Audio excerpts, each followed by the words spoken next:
আমি আমার বন্ধু আপনকে বলছিলাম যে আমি যদি আমার জীবনের প্রথম চাকরি পাই ওটা আমি সার্টিফিকেট ছাড়াই পাবো, আমি আমার স্কিল দিয়ে চাকরি পাবো, এবং আমি এটা করছিলাম। এই কি অবস্থা, আমি জুবায়ের, আপনি আমাকে চিনবেন না। আমি আসলে গল্প বলতে ভালোবাসি, একটু ঘুরে বেড়াতে পছন্দ করি, নেটওয়ার্কের বাইরে থাকতে পছন্দ করি, মেইনলি যা ইচ্ছা তাই করে বেড়াই। এখন আমি বিশ্বাস করি মানুষের লাইফে সেটা এক সপ্তাহে হতে পারে, এক মাসে হতে পারে, 10 বছর একদিন হইতে পারে, বা প্রতিদিন হইতে পারে। একটা সময় আসে যখন সে একটু পজ হয়ে যায়। তো আমি আমার এই ছোট্ট জীবনে আফসোসের তালিকায় খুব কম কিছু রাখি, এবং যা আফসোস আছে ওটাকে আমি মেনে নিচ্ছি যে ওটা আমার জন্য কল্যাণকর। এইটা বাদে আমার যে ছোট ছোট সফলতা আছে এইটা নিয়ে আমি আসলে বেশ দারুণ ভাবে আমার জীবন কাটাইছি। কিন্তু এইটার পরেও আমি আসলে স্যাড হই, এবং আমারও মাঝে মাঝে বেশ খারাপ লাগে, এবং আমি পজ হয়ে যাই, এবং আমি আসলে তখন কিছুই করতে পারি না। ক্রিয়েটিভ জিনিস তো বাদ, তখন আমার গল্প বলতেও ভালো লাগে না, কিছুই ভালো লাগে না, ওই ভালো লাগে না, ভালো লাগে না, ওই ব্যাপারটা চলে আসে। গত 1 মাস ধরে আমি কোনো গল্প বলি নাই, ভিডিও করি নাই, আমি আমার মোবাইল ফোনটাও খুব কম ব্যবহার করছি, যদি এটা আমি আগে থেকেই কম করি। এই সব কিছুর মিলায়ে আমি একটা পজ সময় পার করতেছিলাম। আমার কাছে মনে হয়েছিল যে এখন আমার একটু রিফ্রেশমেন্ট দরকার। তো আমার কাছে মনে হয়েছে যে সমুদ্র থেকে ভালো রিফ্রেশমেন্টের জায়গা আসলে হইতেই পারে না। এখন যা ইচ্ছে তাই করলেই যে আমি আসলে সবকিছু করতে পারি ব্যাপারটা আসলে এমন না। আমি প্রায় 15 দিন ধরে ভাবতেছি সমুদ্র দেখবো, আমার আস্তে আস্তে প্রায় 15 দিন বেশি সময় লেগে গেছে। এখন এই যে পজ হয়ে থাকা যে সময়টা, এই সময়টার পরে সমুদ্র কিংবা পাহাড়, আমি দুইটাকে চুজ করি। আমার কাছে মনে হয় সমুদ্র এমন একটা ব্যাপার, সমুদ্রের গর্জন শোনা দরকার আমাদের, এই বিশাল জলরাশি দেখা দরকার। এখন রাত 2টা বাজে, এন্ড আমি হাঁটতেছি। আপনাকে যদি আমি দেখাই, বেশ দূর দূরান্তে কিছু আলো আছে, আর এই সাইডেও বেশ দূরে আর কি আলো। আমি এমন একটা জায়গায় আছি যে জায়গাটা আসলে বেশ সুন্দর, দারুণ। সৈকতে আমি হেঁটে বেড়াচ্ছি, এবং মানুষজন নাই বললেই চলে। এবং সমুদ্রের দারুণ একটা ব্যাপার যে সমুদ্র কেন আমি সাজেস্ট করি সবসময়, সমুদ্র মানুষকে ভোলাই দিতে পারে তার না পাওয়া ব্যর্থতাগুলো, এবং সবকিছুই ভোলাই দিতে পারে। ভালো জিনিসগুলো হয়তো মনে রাখে, কিভাবে আমি জানি না।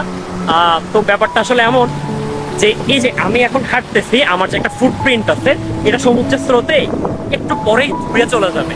মানে এইটাকে আমি মানে আমার কাছে মনে হয় হিউম্যান মাইন্ড এইভাবে কানেক্ট করে যে এই যে আমি সমুদ্রের স্রোত আমার সব স্মৃতিগুলোকেও হয়তো নিয়ে যাচ্ছে। আবার ওই যে বললাম যে কিছু ভালো স্মৃতি হয়তো রেখে দেয়, ওই সময়টায় আসলে জোয়ার থাকে না, তখন আসলে ভাটা থাকে, এবং ওই সময়টায় সমুদ্রের স্রোত বেশ দূরে থাকে। আমি যে পাশ থেকে হেঁটে যাই ওটা বেশ বেশ কিছু সময় পর্যন্ত থাকে, এবং যার জন্য আমাদের ভালো মেমোরিগুলো হয়তো এখানে থেকে যায়। আমি নিজেকে মানে বোঝাচ্ছি ভালো স্মৃতি কিভাবে আর কি থেকে যায়, এবং ভালো স্মৃতি যে আসলে সারা জীবন থেকে যাবে ব্যাপারটা কিন্তু আসলে এমন না। ভালো স্মৃতিও কিন্তু একটা সময় আপনাকে আর ভালো লাগাইতে পারে না, কারণ ওই আবার জোয়ার আসে। যে জোয়ারটা যখন আবার আসে তখন কিন্তু ওই ফুটপ্রিন্ট আপনার আবার কিন্তু মুছে যায়, ও নিয়ে চলে যায়। তো পৃথিবীতে সবকিছু যেমন ভালো থাকে না, সবকিছু তেমন খারাপও থাকে না, এবং খারাপ জিনিসটা একটু তাড়াতাড়ি সমুদ্র নিয়ে দূরে চলে যায়। তো আমার জীবন ভালো চলতেছিল, আমি আসলে বেশ কিছুদিনের জন্য একটা পজ নিয়েছিলাম। আমার শরীর বেশ খারাপ ছিল, টাইফয়েড হয়েছিল, ডেঙ্গু হয়েছিল, অ্যান্ড আমি আমার 7 কেজি ওজন হারায় ফেলছি, এবং এখনো রিকভার করতেছি, ঠিকভাবে সুস্থ হই না। এই জন্য আমার বারবার আমার মানে আমি ক্যামেরা ধরে আছি তো বারবার এক হাতে ধরে রাখতে পারতেছি না, আমার হাত চেঞ্জ করে কথা বলতে হচ্ছে।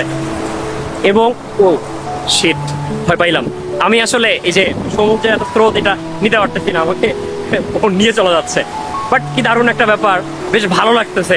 অনেকদিন পর সমুদ্র দেখলাম, অ্যান্ড আমার মনে হয় কিছুদিন পর পর মানুষের এরকম জায়গাগুলোতে আসা দরকার, যে জায়গাগুলো আসলে টুরিস্ট হয়ে না আসে, ট্রাভেলার হয়ে আসলে আসা উচিত, যাতে করে এই জায়গাগুলো দেখতে আসলে অনেক ভালো লাগে। আপনাকে আমি দেখাই কত দারুণ এই ব্যাপারটা।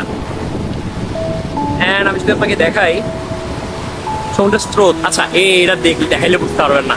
এবং বেশ ভালো লাগতেছে এখন, কারণ হচ্ছে আমি এই কয়েকদিনে বেশ কিছু জিনিস ইমপ্রুভমেন্ট করছি। যেমন আমার ইমপ্রুভমেন্টের জায়গা হচ্ছে আমি এখন মোটামুটি আগের থেকে ভালো কথা বলতে পারি। আমার 7-8 মাস আগে যে জার্নিটা ছিল, যে ওয়ান টেক শট আমি নিব, যেখানে আসলে আমি কথা বলবো এবং এখানে কোনো পজ থাকবে না, কোনো কাট থাকবে না, এবং স্টিল আমি এই যে 4 মিনিট 34 সেকেন্ড কথা বলে ফেলছি, এই কথার মধ্যে কোনো একটা কোনো পজ নাই। আমি পিছনে বেশ হ্যাপি, হ্যাঁ ঠিক আছে ভাই, যদি এখন আমার শব্দ চয়নে বেশ কিছু ঝামেলা আছে, রিকভার করার চেষ্টা করতেছি কিভাবে কি করা যায়। এইটা বাদে আমি একটা চাকরিতে জয়েন করে গেছিলাম, আরো বেশ কিছু সাকসেস আছে যেটা আসলে স্বীকার করা যাবে না, বলা যাবে না, একটু গোপন। এগুলা বাদে সবকিছু মিলাই বেশ ভালো যাচ্ছে সময়। ও আল্লাহ প্রমাণ করো। তো বেশ ভালো, সবকিছু মিলাই বেশ ভালো। আমি যতগুলো প্ল্যান করতেছি সবগুলো সাকসেসফুল হয় নাই, বাট কয়েকটা প্ল্যান করতেছিলাম, বিজনেস প্ল্যান করতেছিলাম, সবগুলো সাকসেসফুল হয় নাই, বাট যে কটা হয়েছে ওটা নিয়ে আমি খুবই হ্যাপি। অ্যান্ড আরো বেশ কিছু ব্যাপার আছে, সবকিছু মিলাই বেশ হ্যাপি আমি। মনে হচ্ছিল যে আমার গল্প প্রায় 1 মাস ধরে শুধু গল্প বলি না, আসলে গল্প বলা দরকার।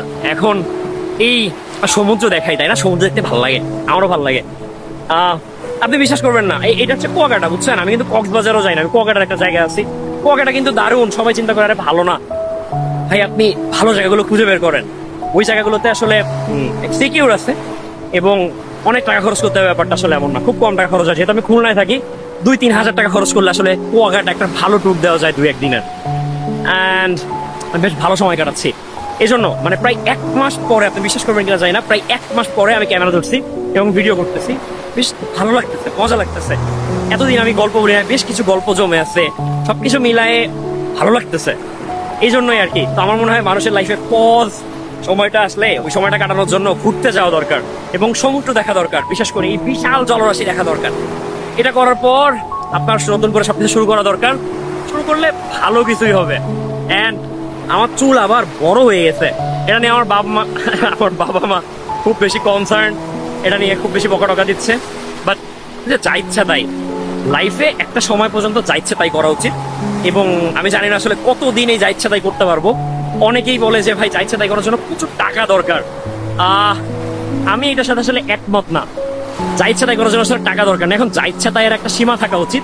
আমি যদি এখন চিন্তা করি আমি এভারেস্টে যাব, আমার মেরুদণ্ডের লিগামেন্টের সমস্যা, আমার হাঁটুতে ফ্র্যাকচার আছে, আরো বেশ কিছু ঝামেলা, আমার মাথা ফাটা, আমার আরো বেশ কিছু ঝামেলা আছে, আমার কিডনিতে সমস্যা, লিভারের সমস্যা।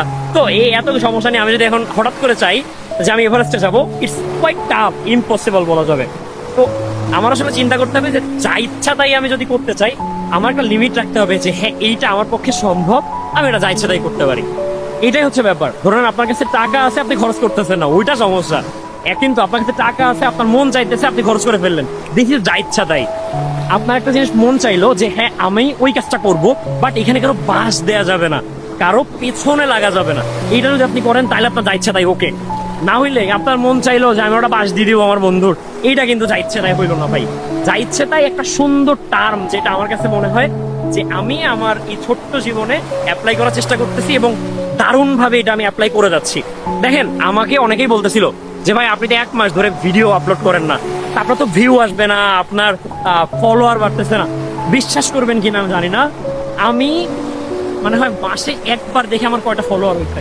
ইভেন এখন যদি আপনি আমাকে বলেন আমার কয়টা ফলোয়ার হয়েছে, আমি এই পানির উপর দাঁড়ায় বলতেছি আমি জানি না আমার কয়টা ফলোয়ার হয়েছে। আমি লাস্ট কোন ভিডিওতে আমার কতগুলো ভিউ হয়েছে আমি এইটাও চেক দিই না, কারণ আমি জানি আমি যদি ভিউ এর নেশায় পড়ে যাই এটা খুবই বাজে ভাবে আমাকে এফেক্ট করবে। তখন ভিউ না আসলে আমার গল্প বলতে ভালো লাগবে না, এটা লাগবে না, ওটা লাগবে না। আমার গল্প বলতে ভালো লাগে, আমি গল্প বলবো, মানুষ দেখলে দেখবে, না দেখলে আমি নাই। কারণ হচ্ছে এটা আমার গল্প।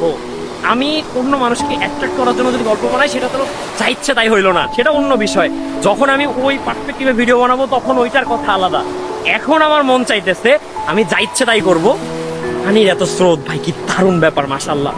তো আমার যখন মন চাইবে আমি এমন ভিডিও বানাবো, তখন সেটার পার্সপেক্টিভ আলাদা। এখন আমার মন চাইতেছে যে আমি ভিডিও বানাবো আমার মতো করে, যেখানে কোথাও কোনো প্রমোশন থাকবে না, যেখানে আমার মন যা চাইবে আমি যা বলবো, আমার রনেস, আমি যে ভাষায় কথা বলি, আমি যেভাবে কথা বলি, আমি যেখানে ঘুরি, যেভাবে ঘুরি, আমি ওইটাই বলবো। অনেকে আমাকে বলে ভাই এটা মানুষ এভাবে নিবে। মানুষ যদি আমাকে না নেয় তাহলে আমি কি করতে পারি? আমি চেঞ্জ হবো মানুষের জন্য? যদি আমার মধ্যে খারাপ কিছু থাকে, ওকে, তখন আমি ভাববো যে না, হ্যাঁ এটা ভালো করতে হবে, এটা নিয়ে কোনো সমস্যা নাই। আমার সবসময়ের জন্য আমি যেটা রিয়েল না, আমি আমার রিয়েল মিটাকে সবসময় প্রকাশ করতে ভালোবাসি। যেটা আমি না, সেটা যদি আমি আসলে মানুষের সামনে প্রকাশ করি, আমি কোনোদিনও মনে শান্তি পাবো না ভাই। আমার হয়তো 2 মিলিয়ন ভিউ আসতে পারে, 5 মিলিয়ন ভিউ আসতে পারে, বাট আলটিমেটলি রাতে ঘুমানোর সময় না আমি ঘুমাইতে পারবো না। আপনি বিশ্বাস করবেন কিনা জানি না, আমার এই গত 1 মাসে আমার খুব বাজে দিন গেছে, বাট আমি যে রাতে 2-3 ঘন্টা ঘুমাই নাই, আমি একটা শান্তির ঘুম দেই নাই, এমন খুব কম হয়েছে। কারণ ওই যে আমার মন যা চায় আমি আসলে ওইটাই করি। আমি আসলে একদম ডোন্ট কেয়ার ভাব। আমার লাইফে একটা সাকসেস আমি সবসময় বলবো, আমি আমার বন্ধু আপনকে বলছিলাম যে আমি যদি আমার জীবনের প্রথম চাকরি পাই, ওটা আমি সার্টিফিকেট ছাড়াই পাবো, আমি আমার স্কিল দিয়ে চাকরি পাবো। এবং আমি এটা করছিলাম। স্টিল এটা আমার লাইফের সবচেয়ে বড় একটা প্লাস পয়েন্ট যে আমি আমার লাইফের প্রথম চাকরি সার্টিফিকেট ছাড়া পাইছি আমার আন্ডার গ্রাজুয়েট শেষ করার আগে।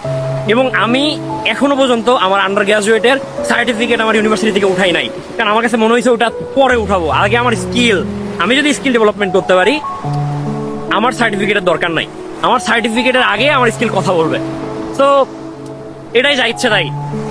এখন গল্প বলতে ভালো লাগতেছে তাই গল্প বলতেছি। অনেকদিন পরে আমার কাছে মনে হয়েছে আবার গল্প বলা শুরু করা দরকার, are not for the view, আমার মন চাইতেছে তাই। এখন সমুদ্র দেখবো, কথা বলবো না আর। কি দারুণ একটা ব্যাপার, মানুষের লাইফে পদ আসতে পারে, আপনার লাইফে পদ আসতে পারে, যে কোনো মানুষের লাইফে পদ আসতে পারে। সেটা যদি প্রতি এক সপ্তাহে হয়, আপনার উচিত হবে ওই পজনেসটাকে কাটানোর জন্য প্রতি সপ্তাহে একটা করে ট্যুর দেওয়া। সেটা নিজের ফ্যামিলির সাথে হইতে পারে, সোলো ট্যুর হইতে পারে, বা যে কোনো ভাবে হইতে পারে। আপনার সমুদ্রে আসতে হবে ব্যাপারটা এমন না, আপনার বাড়ির পাশে সুন্দর একটা নদী থাকতে পারে, আপনি সেখানে যাইতে পারেন। বা আপনার আসলে খুঁজে বের করতে হবে যে আপনি কোন জায়গাটায় গেলে সবচেয়ে বেশি মজা পান। আমার সমুদ্র ভালো লাগে, পাহাড় ভালো লাগে, আরো বেশ কিছু জায়গা ভালো লাগে, তো আমি ওই জায়গাগুলোকে বেছে নিচ্ছি।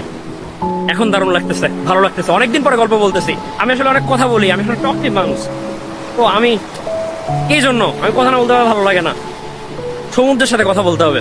এখন সারা রাত সমুদ্রের সাথে কথা বলবো, লাইফে আবার ফিরে আসতে হবে, এই পজনেসটা কাটায় তুলতে হবে। But the power of pause বলতে একটা ব্যাপার আছে, পজ আসলে মানুষের লাইফে দরকার। পজ না হইলে আপনি হঠাৎ করে উঠতে পারবেন না। তো আমার জন্য দোয়া করবেন। অ্যান্ড এখন কথা বলতে হবে সমুদ্রের সাথে। ভালো থাকেন, আল্লাহ হাফেজ।